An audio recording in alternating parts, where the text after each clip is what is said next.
ஐயா, ஒரு சிலர் சிவனை வழிபடவே தயக்கம் காட்டுறாங்க, அது ஏன்?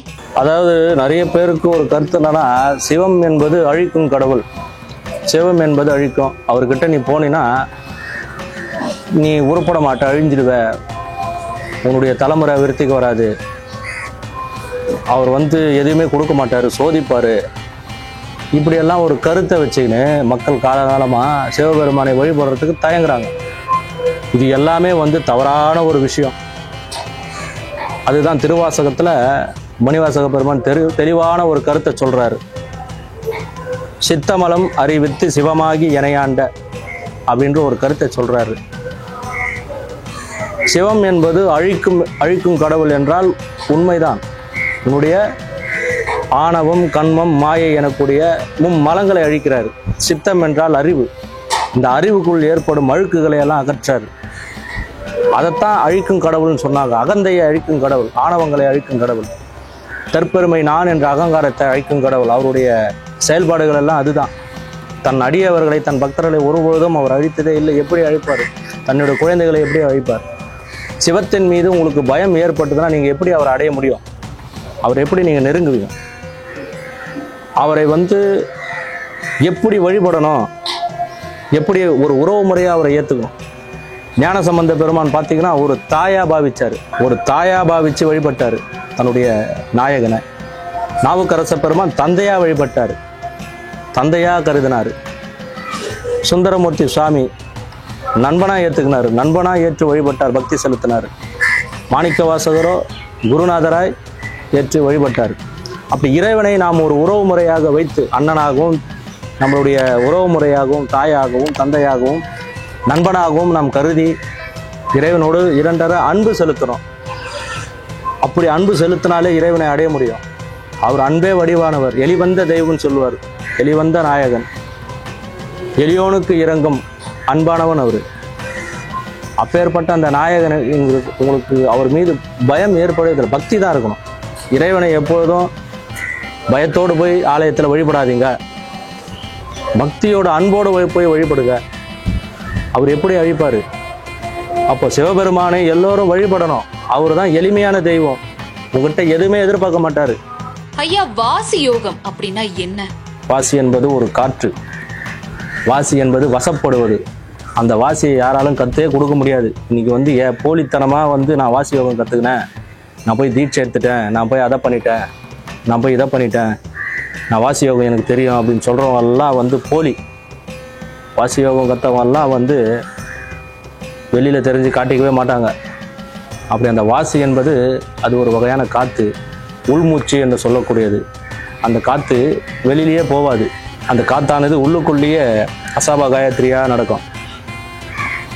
அதுதான் வாசி காற்று. காற்றை கொண்டு நெருப்பை ஊதி கனலை மூட்டுவது தான். உள்ளுக்குள் இருக்கும் மூன்றெழும் கனலை மூச்சால் கட்டி இழுப்பது தான், மேலே ஏற்றுவது தான். கருத்தியால் இருத்திய கபாலம் ஏற்ற வல்லிரேனர்.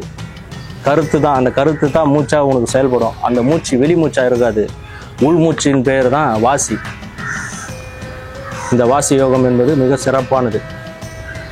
அது எல்லோருக்கும் வசப்படுமானா வசப்படவே வசப்படாது. நெடுங்காலம் தவய யோகத்தில் இருந்தவங்களுக்கும் இறை திருவருள் பெற்றவர்கள் மட்டுமே அந்த வாசியானது கைகூடும். நான் போய் வாசி கற்றுக்கிறேன்னு சொல்கிறவங்களாம் போலியானவங்க, வாசி கற்றுக் கொடுக்குறவனும் போலியானவன் தான். இதுதான் உண்மையான விஷயம். வாசியை நெடுங்காலம் பயிற்சி தியானத்தின் மூலியமாக உனக்கு வசப்படுவது தான். உன்னுடைய கர்மங்கள் எல்லாம் ஒழிஞ்சு உனக்கு ஒரு நல்ல நிலை, நல்ல இறை அருள் பெறும்போது உனக்கு வாசியானது வசப்படும். வாசி என்பவள் வாழை மனோன்மணி என்று சொல்லலாம். சித்தர்களுக்கெல்லாம் தாயாக இருப்பவள் வாழை மனோன்மணி. அவளே பார்த்தீங்கன்னா வாசி காத்தா, உள்ள மூச்சு காத்தா இருப்பாள். இந்த மூச்சு காத்தானது மிக சிறப்பான ஒரு பயிற்சி. அந்த பயிற்சி என்பது நெடுங்கால தியானத்தின் பிறகு நெடுங்காலம் தவம் செஞ்சவர்களுக்கு அது வசப்படும். அதன் பேர் தான் வாசி. ஐயா, தீட்சை எடுத்தால்தான் இறைவனை அடைய முடியுமா? தீட்சைக்கும் இறை வழிபாட்டுக்கும் எந்த சம்பந்தமும் கிடையவே கிடையாது. 63 நாயன்மார்கள் எங்கே போய் தீட்சை எடுத்தாங்க? இல்லை சமயக்குறவர்கள் 4 எங்கே போய் தீட்சை எடுத்தாங்க? தீட்சை என்பதெல்லாம் ஏமாற்றக்கூடிய விஷயம். இங்கே இறைவனுக்கும் உனக்கும் உள்ள தொடர்பு, இறைவனுக்கும் உனக்கும் உள்ள தொடர்புல இடைத்தரகர் எதுக்கு? அப்போ இதெல்லாம் நீ தீட்சை எடுக்கணும், இதை செய்யணும், அதை செய்யணும். உள்ளன்பு தான் இறைபக்திய, உள்ளன்பு. கண்ணப்பன் உப்பதோர் அன்பு இன்மை கண்டபின் என்னப்பன் என் ஒப்பில் என்னையம் தான் ஆட்கொண்டான் அப்படின்னாரு. அப்போ கண்ணப்பன் எங்கே போய் தீட்சை எடுத்தான்? அவன் காட்டின அன்புக்கு நிகரானது எதுவுமே இல்லை. அவன் எதிரில் இருக்கிற அந்த சிவலிங்கத்தை உயிர் புள்ளதாக பார்த்தான், இறைவனாக பார்த்தான். அவன் எங்கே போய் தீட்சை எடுத்தான்? இறைவன் அவர் ஆட்கொள்ளையா? இந்த மாதிரி எத்தனையோ நிகழ்வுகளை சாமி செஞ்சுருக்கிறாரு. இந்த தீட்சை என்பதெல்லாம் ஒரு ஏமாத்தான விஷயம். மந்திர தீட்சை கொடுக்குறான்னுவான், அங்கே போனால் நமச்சிவாய மந்திரத்தை தான் சொல்லுவான் காதில். வெளிப்படையாக சொல்லு. ஒருத்தனுக்கு காதில் சொல்கிறத எல்லாருக்கும் வெளிப்படையாக 100 பேருக்கு வெளியில் சொல்லு. மந்திர தீட்சைனா நமச்சிவாய சிவாய நமன்ற மந்திரம் தவிர உலகத்தில் பெரிய மந்திரம் எதுவுமே கிடையாது. நானே ஒரு தவம் செய்தேன், சிவாய நம பெற்றேன்னு சொன்னார். சிவாய நம சிவாய நம சிவாய நமன்னு அதுவே தவமே ஆயிடுச்சு. சிவாய நமன்னு சொல்லு.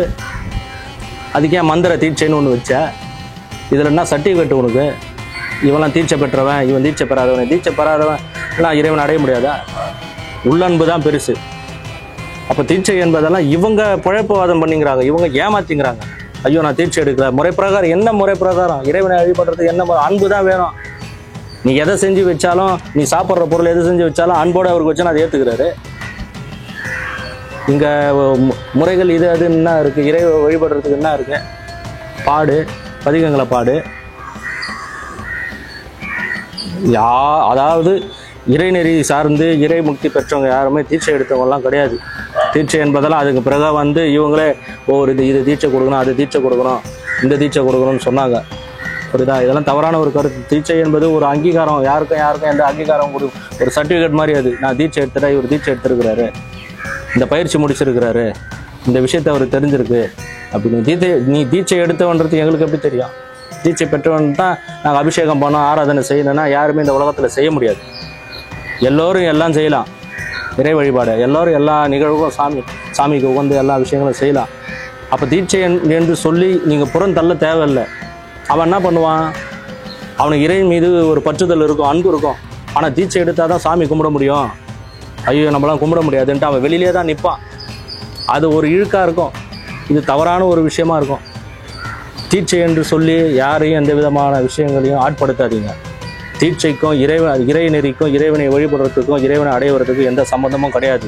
உள்ளன்போடு சென்று இறைவனை வழிபடுங்க, தேவாரம் திருவாசகங்களை பாடுங்க, அது உங்களை வழிநடத்தும்.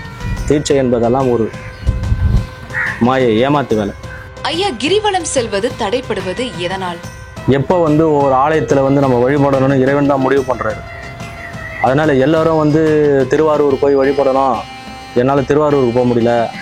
எல்லாரும் திருவண்ணாமலைக்கு போய் வழிபடணும், திருவண்ணாமலைக்கு போக முடியல. சில பேர் பார்த்தீங்கன்னா ரொம்ப நாள் நினைப்பாங்க, ஆனால் அவங்களால போகவே முடியாது.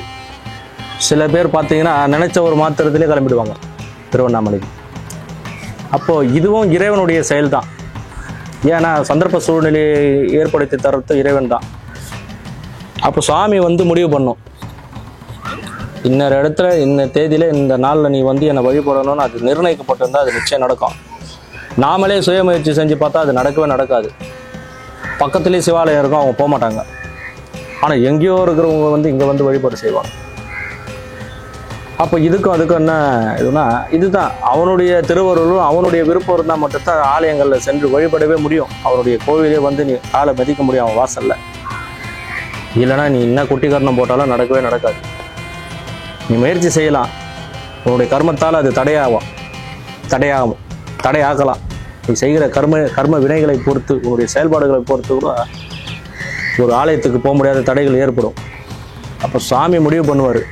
நீ உள்ளன்போடு அவரை நீ நினச்சினா, இறைவா நான் உன்னை அங்கே வழிபாடு செய்யணும், எனக்கு ஆசையாக இருக்குது, எனக்கு சந்தர்ப்ப சூழ்நிலை ஏற்படுத்தி கொடு, நான் ஒரு விண்ணப்பத்தை ஒரு பிரார்த்தனை நீங்கள் செஞ்சுக்கிட்டீங்கன்னா நிச்சயம் அதுக்கு வழிவகுப்பார். இந்த தடைகள் எல்லாம் இறைவனால் நிர்ணயிக்கப்படுறது தான். யார் யார் எப்போ வழிபடணுன்று இறைவன் முடிவு பண்ணுவார். அதில் அப்போ தான் நம்ம போக முடியும். நாமளே எந்த சுயமுயற்சியும் எடுத்தாலும் அது நடக்காது. ஏன்னா அவன் அருளாலே அவன் தாள் வணங்கின்னு சொன்னார் மணிவாசன். அவன் அருள் இருந்தால் தான், அவனுடைய திருவருள் இருந்தால் தான் அவன் இடத்துக்கு கூட நம்ம போய் நிற்க முடியும், ஒரு இடத்துல போய் உட்கார முடியும்.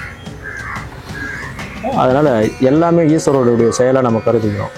அதுக்காக நம்ம இங்கே போக முடியல, அங்கே போக முடியல வருத்தப்படுவோம். எங்கேருந்து என்ன காலகட்டத்தில் நம்ம போக முடியுமோ அதை அவரே செய்வார். இருக்கிற இடத்துல இருந்தே அவரை நீங்கள் வழிபடலாம். உள்ளன்பு உள்ள யாராக இருந்தாலும் இருக்கிற இடத்துல நீங்கள் வழிபட்டீங்கன்னா அவர் உங்களை தேடி வருவார். சிவாய நம.